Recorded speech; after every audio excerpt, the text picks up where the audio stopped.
मित्रों नमस्कार।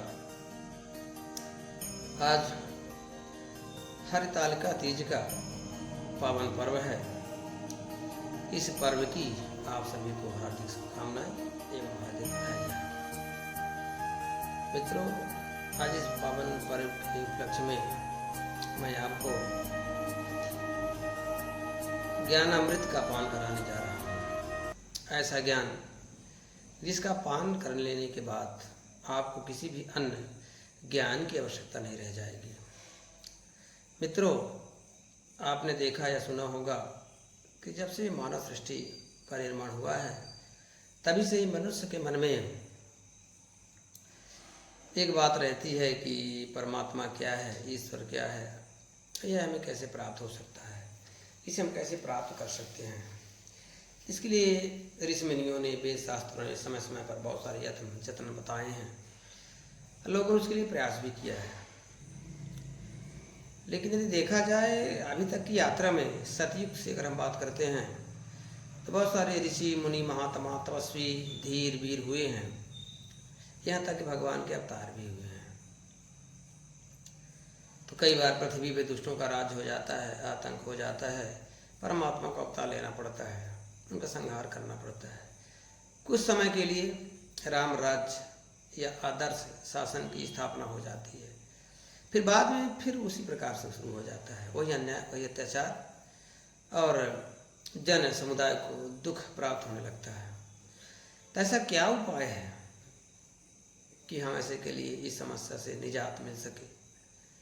मित्रों, क्या आपने कभी सोचा है, अगर हम भगवान श्री राम की बात करें, त्रेता युग में भगवान श्री राम ने अवतार लिया, दुष्ट रावण का विनाश किया, अन्य कई प्रकार के राक्षसों का संहार किया, पृथ्वी को दुष्टों से आज़ाद किया, मुक्त किया, सज्जनों की रक्षा की,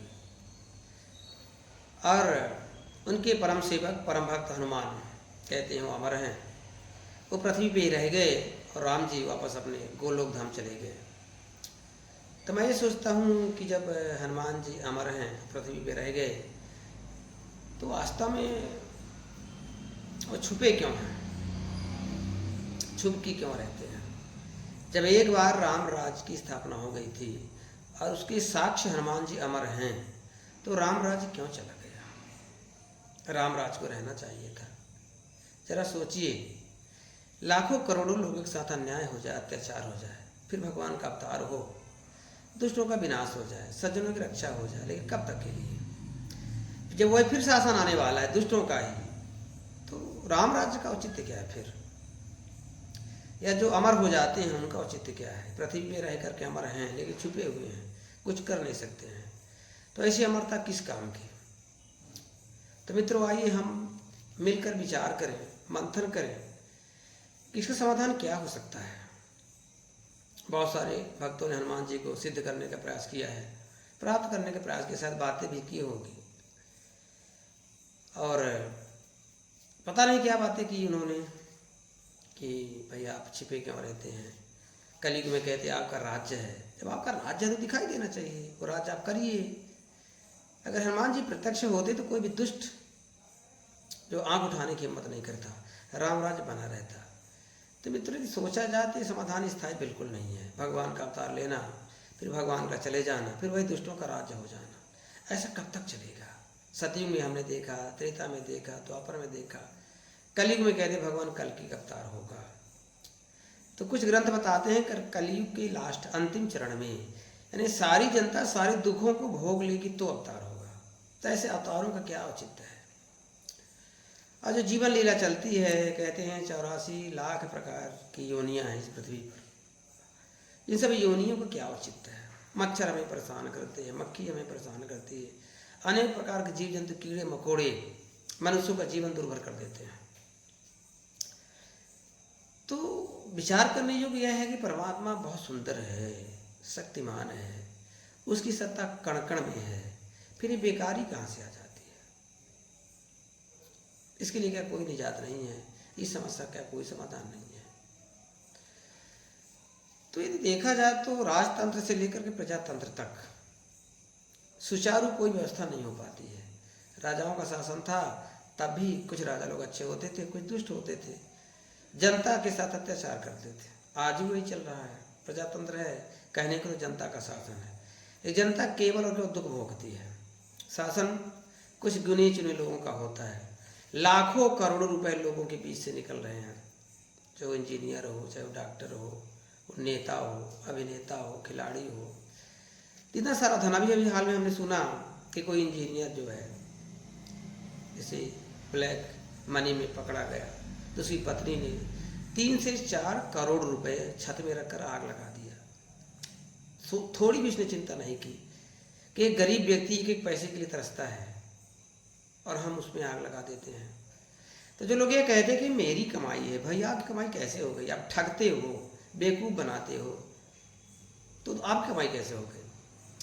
यदि कोई व्यापारी है, उसका धर्म है कि मुनाफे में 10% ही जो उसका पूंजी लगती है 10% लाभ लेकर के बेचे, लेकिन उसमें 100% ले रहा है, 200% ले रहा है, तो उसका धन कैसे हो गया? वो उसका धन तो नहीं हो सकता है।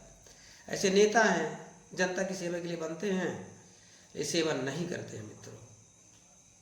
हमने देखा है, अपना घर भरने का प्रयास करते हैं, अपना घर बनाने का प्रयास करते हैं। और सबसे बड़ा आश्चर्य यह है कि उस धन से वो भी सुखी नहीं होते हैं। जो दुनिया भर का धन छुपा छुपा रख लेते हैं, जैसे सोना हो, चांदी हो, जमीन हो, रुपया पैसा हो, उनके काम में भी नहीं आता। कुछ ज़्यादा करेंगे क्या? मनुष्य को कितना चाहिए? सोने के लिए बिस्तर, पेट के लिए भोजन, तन के लिए कपड़ा, और क्या चाहिए? तो दुनिया भर का माल इकट्ठा क्यों करते हैं? हम एक छोटी सी कहानी आपको बताएंगे। एक बार क्या हुआ कि गांव में एक महात्मा जी पधारे हुए थे। तो महात्मा जी सबको वरदान दे रहे थे, ज्ञान दे रहे थे कि दुखों से मुक्ति कैसे मिले। तो एक सेठ जी भी उसी गांव में रहते थे। सेठ जी ने सोचा, सेठ जी के पास बहुत धन था, अपार धन था, इतना धन था कि उसका ही हिसाब खुद नहीं जानते थे। तो उन्होंने कहा महात्मा जी आए हैं, शायद मेरी समस्या का समाधान कर दें। तो एक थैला में अपना सोना चांदी सिक्का भर करके और गए महात्मा जी के पास। तो महात्मा जी के पास भीड़ लगी हुई थी। तो दूर से उन्होंने ऐसे दिखाया कि महात्मा जी ये धन। महात्मा जी बोले रुको भाई, जिसको लेकर तुम दुखी हो वही मेरे पास लेके आए हो, तुम्हारा नंबर लगेगा, बैठो।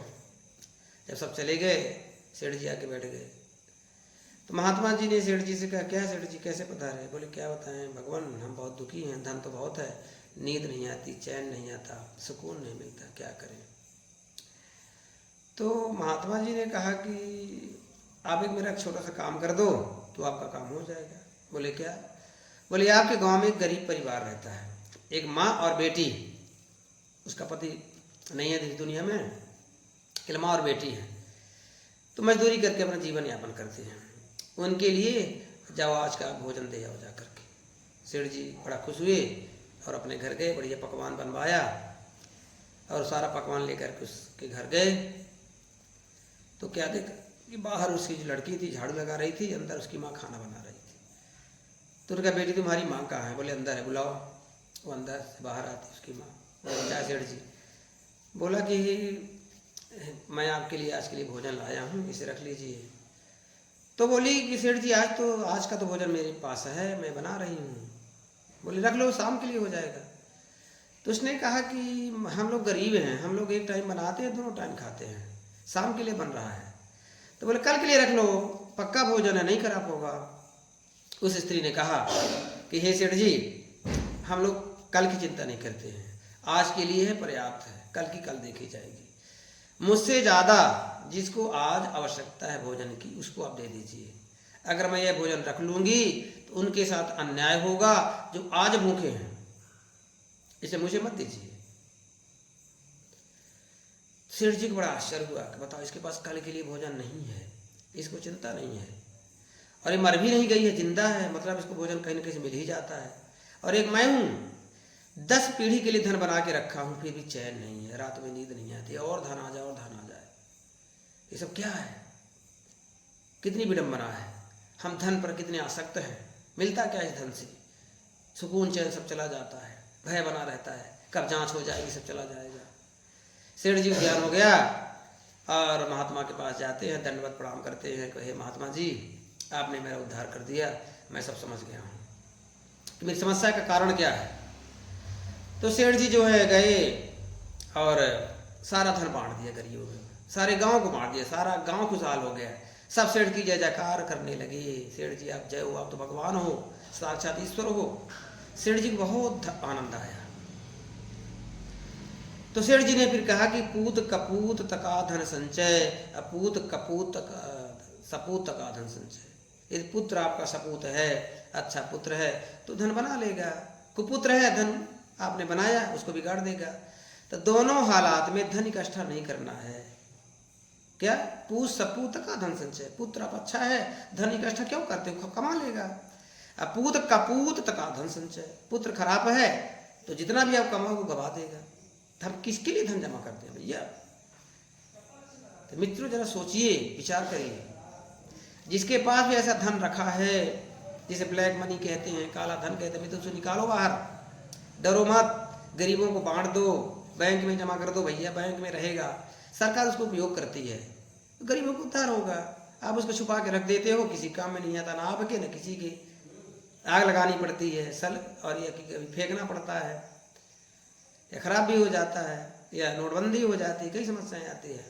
तो जानबूझ के समस्या क्यों पालते हो भैया? धन उतना रखो जितना आपको आवश्यकता है, ज्यादा मत रखो। परमात्मा पर विश्वास करो, तुम्हें देगा। तो कहने का मतलब यही है, साईं इतरा दीजिए जामे कुटुम समाए, मैं भी भूखा ना रहूं साधु न भूखा जाए। हे प्रभु हमें इतना दीजिए कि मेरे परिवार का पालन पोषण हो जाए और मैं भूखा ना रहूं, कोई संत महात्मा आ जाए वो भी भूखा ना जाए मेरे द्वार से। इतना ही कष्ट करो भैया। आप पढ़ते हो लिखते हो काहे के लिए? इसी के लिए पढ़ते हो। ज्ञान का कोई महत्व नहीं है। तो हमने तो पढ़ा, इतनी सारी कहानियां पढ़ी हैं ज्ञान संबंधी कि ज़्यादा धन इकट्ठा नहीं करना चाहिए, आस्ते अपरिग्रह सब नहीं करना चाहिए, ज़्यादा धन जमा ना करो, चोरी ना करो, सब चोरी ही तो है। तो कितनी अच्छी व्यवस्था है। हम देख रहे हैं प्रधानमंत्री से लेकर के राष्ट्रपति से लेकर के वार्ड पार्षद तक होते हैं। ये सब जितना अमला है, चाहे ले तो अपनी धरती स्वर्ग हो जाएगी। यह कोई अपना कर्तव्य ही नहीं करता है। मैं देखता हूँ कि पार्षद चुनाव के समय आते हैं, वोट के लिए प्रार्थना करते हैं, जीत करके भूल जाते हैं। रोड में गड्ढे हैं, पानी भरा है, लाइट नहीं लगी है, किसी भाई भाई का झगड़ा है, कोई निपटारा करवाने नहीं आता है, लोग मर रहे हैं, चिल्ला रहे हैं। मैं तहसील में जाके देखा, वो रोटी पानी लेके बैठे रहते हैं दिन दिन भर, 10-10 साल 20-20 साल, फैसला नहीं आ रहा है। ये क्या है? तो मेरा आपसे निवेदन है, क्योंकि यह प्रजातंत्र है, जनता का शासन है, मैं जनता से मेरी प्रार्थना है कि इसे सुनो और जागो भैया। अरे यदि मेरी यह बात, मेरी आवाज़ सरकार तक पहुंचती है, नेताओं तक पहुंचती है, तो वो भी जागें, अपने को पहचाने, सही कर्म करें भैया, सब ठीक हो जाएगा। भगवान भी अवतार लेगा, हमने बता दिया है कि कुछ समय के लिए, राम राज्य रहेगा कुछ समय के लिए, फिर वही आतंक, वही भ्रष्टाचार, अन्याय। अगर इसका समाधान आपको पूर्णतः करना है, आप झूठी मूठी पूजा करते हो, हनुमान जी की पूजा, राम जी पता नहीं क्या क्या करते रहते हो, मिलता क्या है तुम्हें? अगर हनुमान जी की पूजा करते हो तो उनसे प्रार्थना करो कि आप आओ भैया हमारा हो, व्यवस्था ठीक करो। नहीं आते तो पूजा ही ना करो, छोड़ो मंदिर मस्जिद जाना, ढकोसला बढ़ा रहे हो, मंदिरें बढ़ रही हैं, पाखंड बढ़ रहा है, दुनिया भर का, फायदा कुछ नहीं हो रहा। तो जो देवता सामने नहीं आते हैं, हम तो देखते पंडित लोग पूजा करवाते हैं, कहते देवता का मैं आवाहन कर रहा हूँ। आवाहन मतलब बुलाना, तो कहाँ आए, झूठ मूठ बुलाते हो, झूठ मूठ पूजा करवा देते हो भैया। ये कब तक बेवकूफ़ बनाओगे जनता को? तो मेरी बात को बुरा ना माने, क्योंकि क्या पूछते हैं कि मैं कौन हूँ, तो मैं आपकी आत्मा हूँ, आपकी आवाज़ हूँ, आपका वजूद हूँ, अलग से मैं कुछ नहीं हूँ। क्योंकि मेरा शरीर 5 तत्वों का बना है, आपका शरीर भी 5 तत्वों का बना है। आत्मा मेरे अंदर वही है जो आपके अंदर है, हम में आप में कोई अंतर नहीं है। तो अगर ये सोचे कि पागल है, इसकी बात क्यों सुने, इसकी बात हम क्यों माने, कौन है, तो मैं आपसे अलग बिल्कुल नहीं हूँ।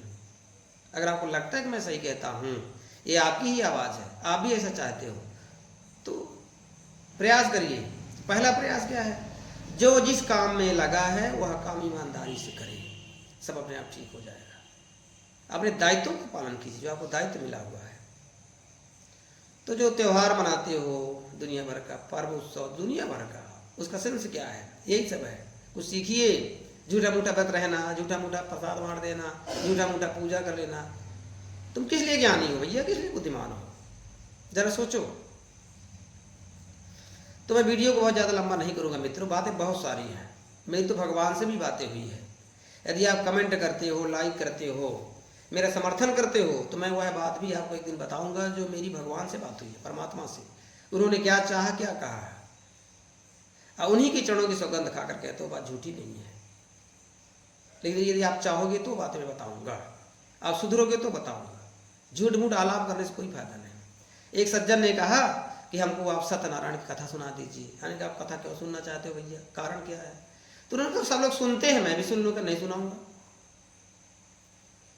तो उन्होंने उसका सही रीजन नहीं दिया, कारण नहीं दिया, मैं कथा क्यों सुनूंगा।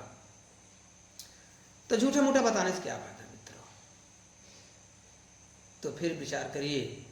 और इस तीजा के पावन पर्व पर ये हमारी बातें आपको कैसी लगी कमेंट बॉक्स में जरूर बताएं, लाइक करें, मेरी बात को आगे बढ़ाएं। और अगर आप सबकी इच्छा होगी तो ये सत्संग चलता रहेगा, बहुत सारी बातें होंगी मित्रों। जय श्री राम।